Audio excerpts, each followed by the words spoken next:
Hey everybody, and welcome to another edition of Saturdays on Lonas Lane. We are sitting here and we're going episode by episode, reviewing some of the big games over the weekend. Tonight, what we're going to do is we're going to show you we're going to preview the game, not preview.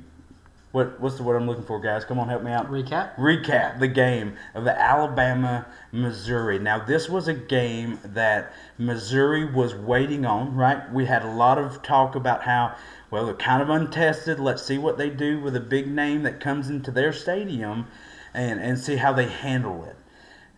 And if you ask me, I think they handled it very well. They made a very good game out of it. And I've seen people, I know Alabama fans are upset with kind of how the game went. They kind of expected to go in there and blow them out.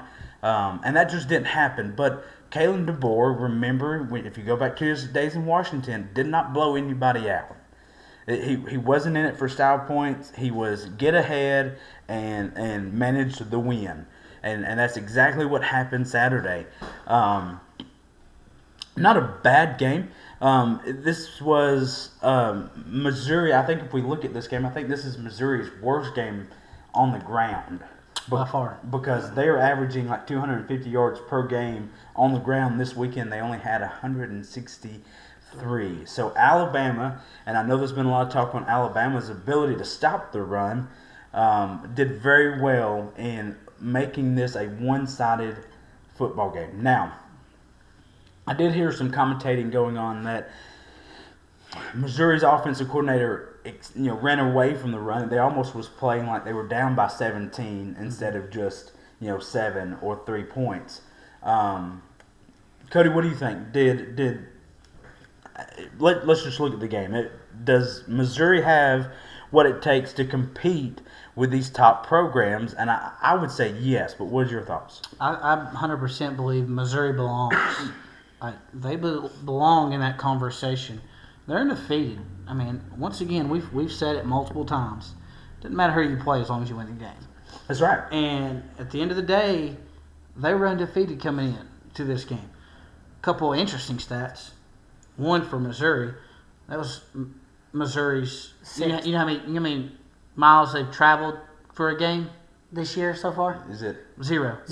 They have played every game at home this year. They've been at home every game. So they're going to be road heavy from here on out. Not necessarily.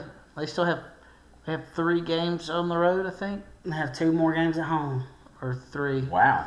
Yeah, 3 and 3. It's weird. They're very home heavy this year, and so that's one interesting thing. Another thing, jumping over on this, Alabama. I saw this on Twitter today. Every team that Alabama's faced has been undefeated going into the game. Now, 0-0, they're undefeated. Florida State. But still, everybody else is undefeated going into against Alabama. Florida State looked like a national champion contender for the first 3 weeks and has completely.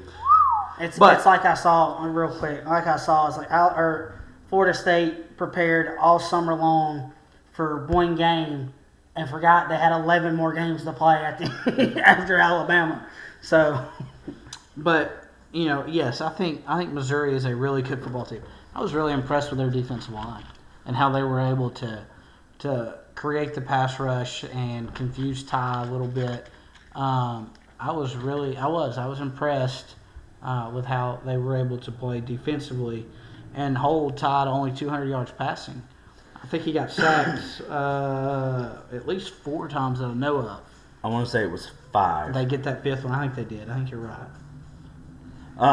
Which, if you look at, so it is just 4. So if you look at, I know Ty Simpson before, while he was leaving the stadium, was looking at the stat line, and he even made the comment that I did not have a good game. Now, if you're just looking at stats, I mean, no, not from what you've been getting from him, but he was dominant when it was crucial. When they needed it, that 4th down play where he makes a motion to the defender to force him upfield to drop a ball over his head, beautiful. Without that fake forward, that play never opens up, and he's got to cross the line of scrimmage. I don't think they get it. He had about 4 of those throws that were really impressive. If you remember, there was one to no, it was Danny Lewis. Pretty sure it was Danny Lewis on the right sideline where he threw it in between two defenders and he fit it in there. Was a pretty incredible throw, and you see a lot of that on Twitter right now between those two throws especially. But they say there's about 4 throws, and you know what's so impressive that is he's not afraid to work the middle ever. At any point in the throw in his progression, he's not afraid to come back to the middle, and he does a really good job of working the safeties off. But you're also working with Ty without probably. I mean, Giovanni Bernard had a pretty bad day. Yeah. Production-wise. Yes. Ryan Williams had 0. One target. One target. He is hurt, and I think he played as a decoy. I really do think that he played most of the game or all of the game as a decoy receiver. So that opened it up for Brooks, Horton, for Jam. Bernard not so much. He only had about 20 yards. He had 9 different receivers that he hit. One being the center. Well, it's because after deflection. He caught a deflection. Got 2 yards on that. He did. And we'll talk about another offensive lineman that got a couple yards on rushing. Yeah, how in the world do you put a man like that in the Wildcat? They want him to score, but my question is, what else are they going to do with him? Because he's told Ty, he said, I think I can pass the ball. And the commentators even said, in practice, he can throw a 50-yard spiral. I don't know if y'all noticed this. Let him drop back and throw a 50-yard bomb and let him score. Did y'all see how they snapped the ball to him? Yes, sideways. It's legal. Oh, I know it's legal. They don't have to go between the legs. I know it's 100% legal. But do you also know what position he was lined up as? The right tackle. I mean, there was nobody on the other side of him. No, so everybody knew to go that side. And here's my thing. If he doesn't jump, I think he scores. And there's a face mask, and they didn't call it. And the very next play, Ty Simpson gets, or as a bad, I don't know if he tripped over somebody's foot and hands it off, and they didn't score because his knee was down.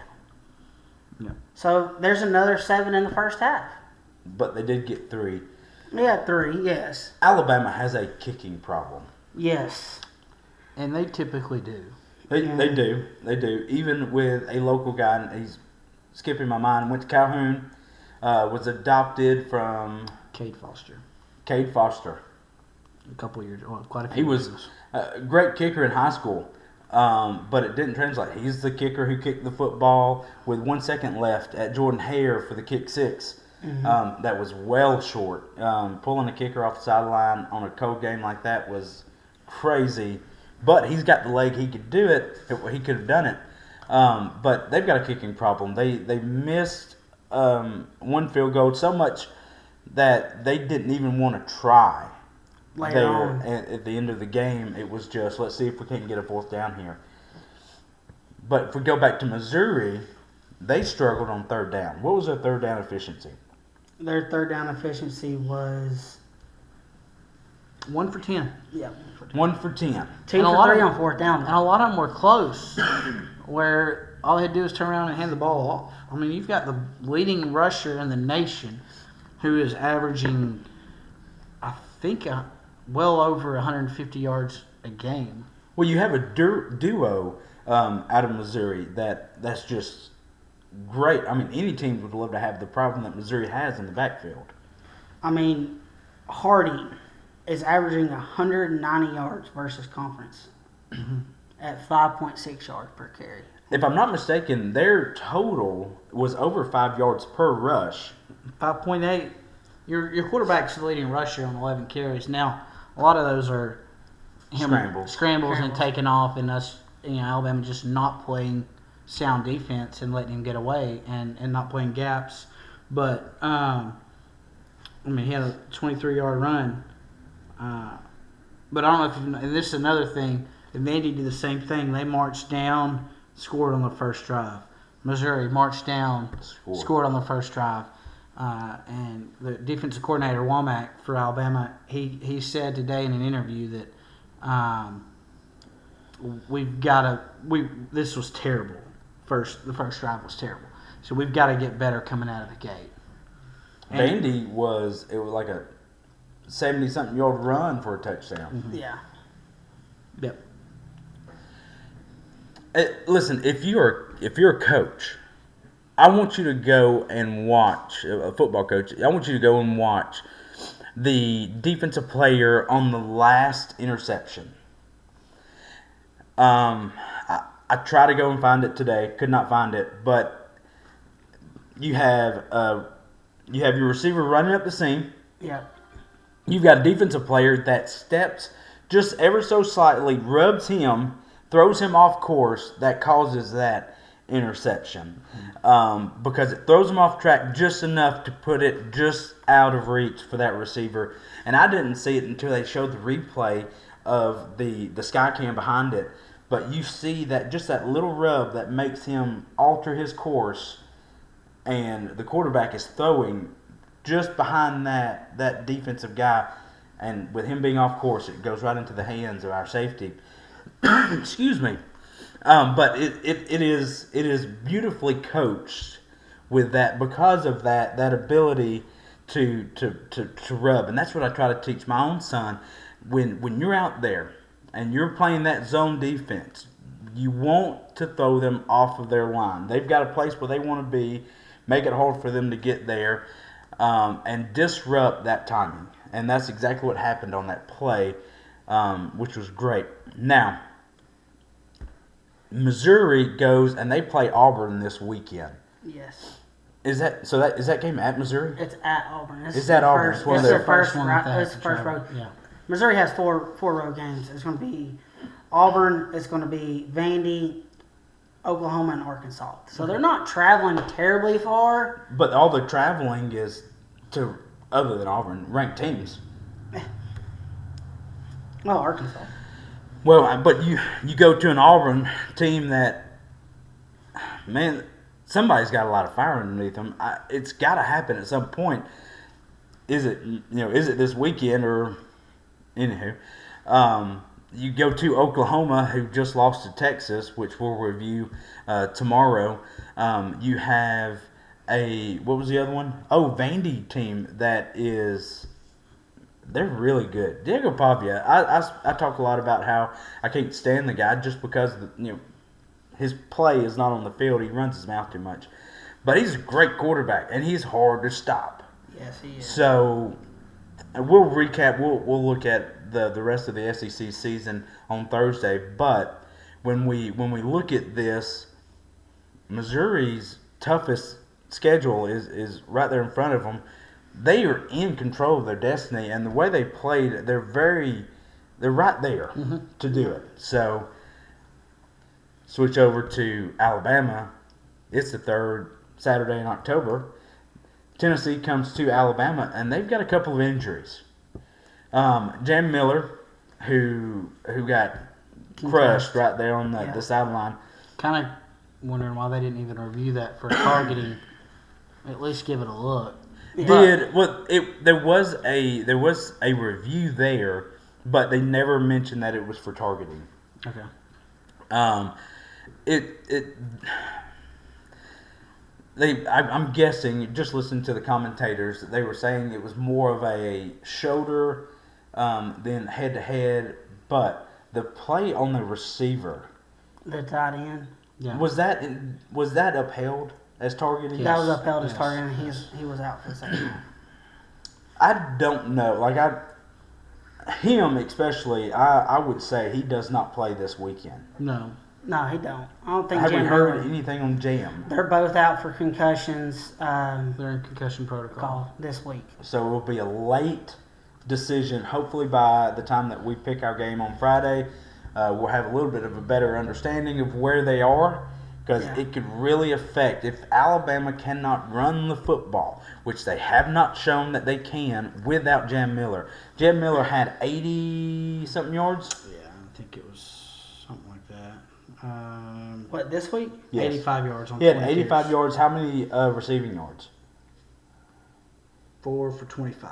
4 for 25, and he does amazing picking up the blitzes in the backfield. So it is a huge loss if he can't go with Tennessee this weekend. And I'm not saying anything bad about Riley, because Riley's done really good too. I mean, he's that quick 190-pound running back that can shoot a guy and he gone. I mean, Jam Miller is just a hoss of a boy that will go up the middle and truck you. He will truck you. It's not the first guy bringing you down. No, it's not the first guy. Riley's more of that skinny back. What was his name from a few years ago? Number 4 for Alabama. T.J. Yeldon? T.J. Yeldon. He wasn't a big guy, but he was quick. Now, you also have a good backup, and I think he's a redshirt freshman. Sophomore. He's just a sophomore, Daniel Hill. He's 240 pounds. He's heavier than Miller. Who caught the last touchdown. So my thing is that give this man more reps. He's out on the field, yes, but he's not getting the ball to run. He had the 1-yard pass and touchdown reception, but you're solely on Riley, it seems like to me, if Jam's not there. And there's another running back there too, and he just didn't have any rushes this past weekend. But I think with Miller out, you need to lean heavy on Hill. He is going to get you some. And then, hey, hand the ball off to Proctor. Let him get downfield. You can't let the guy get hurt. And they're going to start taking his knees out. But you do with those injuries, and then we were down to 6 receivers. We were down to 6 receivers after he went down. We had another one go down as well, and so they were hurting at the receiver position, and then if I'm not mistaken, we had some defensive back. We had a defensive back go down. Maybe there's some injuries, so it's going to be tough for Bama this week. Luckily, I say luckily, but Tennessee rush defense is not very good. It's not very good. Arkansas, we won't be reviewing the Tennessee-Arkansas game. Didn't think we would have to, but they did not come to play against Arkansas, or it's just that Bobby Petrino magic that happened when he was there. If he could stay off the motorcycle with a college kid, he may be okay.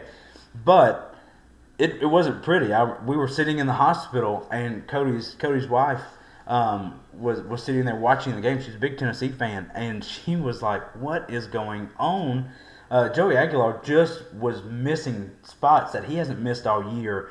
So it would be interesting to see, was this kind of like a Georgia-Auburn where we're looking ahead because it's Alabama. It's Alabama hate week.